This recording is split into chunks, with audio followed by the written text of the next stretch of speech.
Friends, welcome to my channel. तो आज के वीडियो में हम लोग पढ़ने वाले हैं श्वसन तंत्र। आप किसी भी एग्जाम की तैयारी कर रहे हैं और जहां पे साइंस पूछा जाता है तो ये क्लास आप लोग के लिए बहुत ही इंपॉर्टेंट है। तो चलिए अपनी वीडियो को स्टार्ट करते हैं बिना टाइम वेस्ट किए। तो आज पढ़ने वाले हैं रिस्पिरेटरी सिस्टम।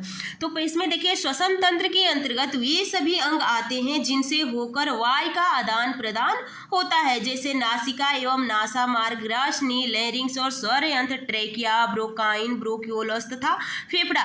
मनुष्य के वक्ष गुहा में दो फेफड़े होते हैं जो फुफ्फुस आवरण या प्लूरल मेम्ब्रेन द्वारा घिरे होते हैं।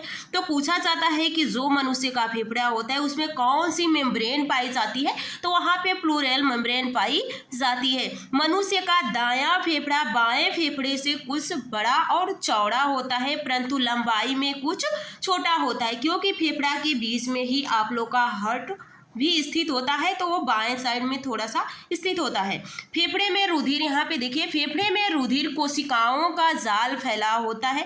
प्रत्येक फेफड़ा में लगभग 15 करोड़ वायु कोष्ठक होते हैं, जो एल्वियोली होती है 15 करोड़ होती है, जिसमें श्वास की वायु तथा रुधिर के बीच गैसों का विनिमय होता है। तो पूछा जाता है कि गैसों का यानी कार्बन डाइऑक्साइड और ऑक्सीजन का आदान प्रदान कहाँ होता है, तो एल्वियोली के पास होता है, यानी वायु कोष्ठकों में होता है। अगला देखिए, फेफड़ा या फुफ्फुस द्वारा गैसों का आदान प्रदान होता है। यह मानव सहित समस्त स्तनधारियों के श्वसन तंत्र का सबसे महत्वपूर्ण अंग होता है, इसलिए इसे फुफ्फुस श्वसन कहते हैं। श्वसन एक जैविक क्रिया है जिसमें अंतः श्वसन तथा उच्च श्वास क्रियाओं के दौरान वायुमंडल में उपस्थित प्रमुख गैस तथा नाइट्रोजन, ऑक्सीजन, कार्बन डाइऑक्साइड, जलवाष्प आदि प्रयुक्त होते हैं। इन क्रियाओं को अंतः श्वास तथा उच्च श्वास के दौरान सामान्यतः नाइट्रोजन की मात्रा अपरिवर्तित रहती है। मानव शरीर में ऑक्सीजन अंतः श्वसन द्वारा फेफड़े तक पहुंचती है। फेफड़ों में ही वायु कोष्ठक पाए जाते हैं जो कि रुधिर कोशिकाओं द्वारा घिरे रहते हैं।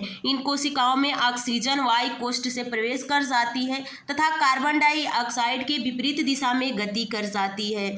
यहाँ पे देख सकते हैं कि लाल रुधिर कणिकाओं में यानी जो आरबीसी होता है उसमें हीमोग्लोबिन पाया जाता है, यानी विसरण के द्वारा ऑक्सीजन हमारे फेफड़े तक पहुंच जाती है और फेफड़े के बाद अब पूरे अंग तक उस ऑक्सीजन को फैलाना हमारे ब्लड का कार्य होता है।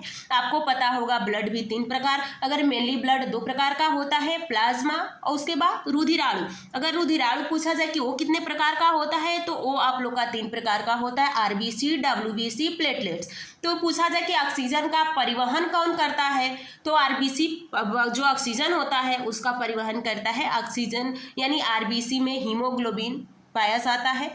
अगर पूछा जाए कि ऑक्सीजन से भी ज़्यादा तीव्र गति से जो हीमोग्लोबिन होता है किससे रिएक्शन कर लेता है, तो कार्बन मोनोऑक्साइड से। अगर उसे कार्बन मोनोऑक्साइड मिल जाएगा यानी CO मिल जाएगा तो ऑक्सीजन को छोड़ के हमारे बॉडी में कार्बन मोनोऑक्साइड का ही परिवहन कराने लगता है। तो हीमोग्लोबिन प्रोटीन ऑक्सीजन के वाहक का कार्य करके इसे शरीर के विभिन्न अंगों तथा ऊतकों तक पहुँचाने का कार्य करता है। सामान्यतः एक स्वस्थ मनुष्य में हीमोग्लोबिन की मात्रा औसतन 15 ग्राम प्रति 100 मिली रुधिर होती है। 1 ग्राम हीमोग्लोबिन में लगभग 1.34 मिली ऑक्सीजन बंधी होती है। इस प्रकार 100 मिली रुधिर की हीमोग्लोबिन में लगभग 20 मिली ऑक्सीजन बंधी होती है। कार्बन मोनोऑक्साइड को हीमोग्लोबिन के प्रति आकर्षण ऑक्सीजन की तुलना में 250 गुना अधिक होता है।